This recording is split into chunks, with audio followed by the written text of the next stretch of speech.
अनेक पादपों में जो स्तंभ होता है वो पर्णाभ स्तंभ में परिवर्तित हो जाता है, जैसे रसकस में, कोकोलोबा आदि में।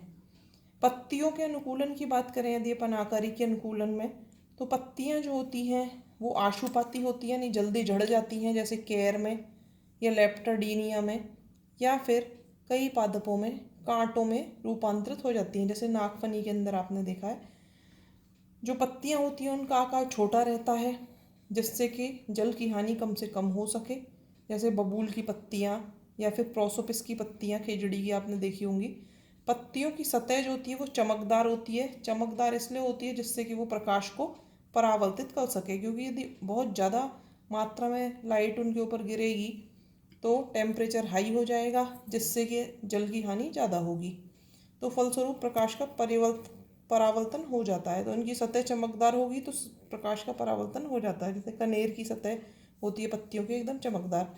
पत्तियों की सतह पर इसके अलावा आप देखेंगे कई पादपों की पत्तियों की सतह पर मोम की मोटी परत भी पाई जाती है। ये भी जल की हानि को रोकने के लिए ही एक प्रकार का अनुकूलन है। कुछ पादप ऐसे भी होते हैं जीरोफाइट्स, जैसे कि सामा और पोआ पादप, जिनमें जो पत्तियां होती हैं जब जल की कमी होती है तो पत्तियां गोलाई में लिपटकर बंद हो जाती हैं, जिससे कि जल की हानि रोकी जा सके। तो ये थे आकारी के अनुकूलन।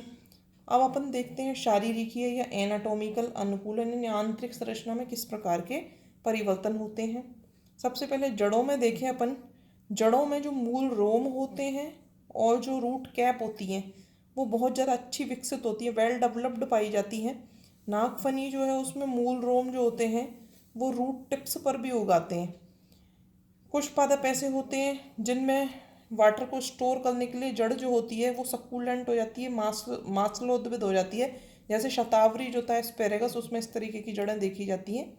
इसके अलावा पाइनस की जो इडोलिस प्रजाति है, कैलाट्रोपिस है, इनमें जड़ जो होती हैं उनके ऊपर कठोर और मोटी भित्तियाँ पाई जाती हैं। ये सब अनुकूलन जल की हानि रोकने के लिए, क्योंकि ये ऐसे वातावरण में उग रहे हैं जहाँ पर जल की अत्यधिक कमी है।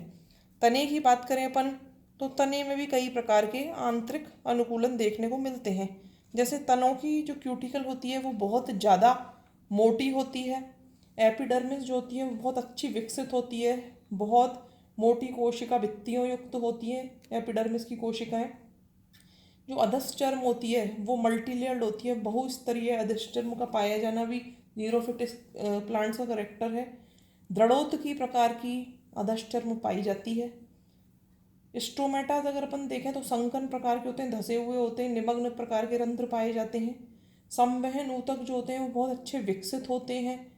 वेस्कुलर बंडल जो है जैसे जाइलम है तो जाइलम बहुत ज़्यादा विकसित होगा। इसके अलावा जो बंडल शीत होती है वो उपस्थित होती है, पाई जाती है। मैकेनिकल टिश्यूज़ जो होते हैं जो कि कठोरता प्रदान करते हैं वो बहुत अच्छे विकसित होते हैं। छाल बहुत ज़्यादा विकसित पाई जाती है इनके तने के ऊपर। और तेल और रेजिन ये पदार्थ जो होंगे ये भी इनके तने में प्राय देखे जाते हैं। इसके अलावा पत्तियों के यदि अपन आंतरिक अनुकूलन की बात करें तो पत्तियां जो होती हैं वो सुविकसित हैं, क्यूटिकल पाई जाती है पत्तियों पर भी। एपिडर्मिस पत्तियों की बहुस्तरीय होती है। मध्योतक जो होता है वो पेलिसेड और स्पॉन्जी, खम्भ ऊतक और स्पॉन्जी में विभेदित होता है। जो वेस्कुलर बंडल होते हैं वो अच्छे सुविकसित पाए जाते हैं पत्तियों पे। और यांत्रिक ऊतक जो होता है वो सुविकसित होते हैं। ये पत्तियों के अनुकूलन है। इसके अलावा कुछ घास होती हैं जैसे एमोफिला, पोवा, एग्रोपायरोन, इनकी पत्तियां जो होती हैं उनमें कुंडलित होने की भी क्षमता पाई जाती है। इसके अलावा जैसे पाइनस देखेंगे अपन तो पाइनस की पत्तियों में संचरण ऊतक भी उपस्थित होते हैं। जहाँ तक कार्य की अनुकूलन की बात अपन करते हैं तो कई सारे एंजाइम्स हैं, जैसे कैटलेज हैं, परऑक्सीडेज हैं। ये एंजाइम जो होते हैं वो ज़्यादा सक्रिय होते हैं जीरोफिटिक प्लांट्स में। जीवद्रव्य जो होता है, जो साइटोप्लाज्म होता है इन प्लांट्स की कोशिकाओं के भीतर, उसमें हाइड्रोफिलिक कोलाइड्स पाए जाते हैं, जिनकी जल को संचय करने की, जल को बांधने की प्रवृत्ति होती है, तो जिससे अधिक से अधिक जल को ये स्टोर कर पाते हैं।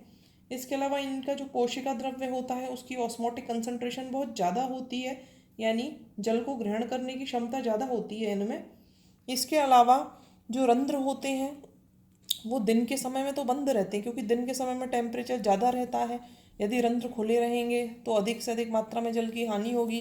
तो इसको रोकने के लिए, इससे बचने के लिए रंध्र जो होते हैं वो दिन के समय में तो बंद रहते हैं और रात के समय में खुलते हैं।